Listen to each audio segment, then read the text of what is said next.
going to show you how to use the windflow-magic-toolbar quickly. So you go to any URL / let's make it contact / team. And as you'll see, you'll get a 404 from that. So if you go and add #edit to the end of any URL, what happens is you get the little windflow-magic-toolbar up here.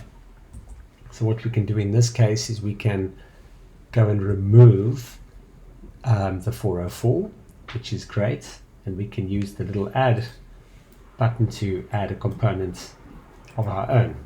In this case, we're going to call it hero. So let's add that. And you'll see when you go and select that particular component, we get a set of options that pop up. It shows the component name there, which is hero. And we have a couple of options, and the main options here are edit. This allows you to actually edit the content and then edit the actual component itself. So let's go and try out editing using the CMS. So over here we can change hello world to welcome to our page. We can change the paragraph to text to thank you for visiting.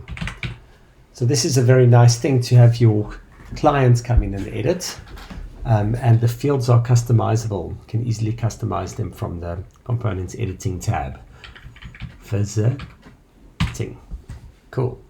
So now let's go and have a look at the editor tab. Okay, the window's a little bit small, but as you can see, it's showing you the schema first. So these are the actual default texts and the editable sections.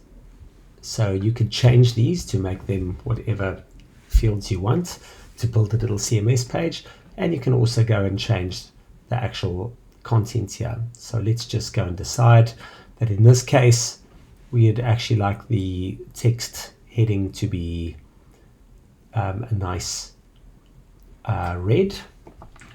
Change that to red, and when we press the save button, you'll see that it's automatically made that red. When we're done, you can just hit save and close,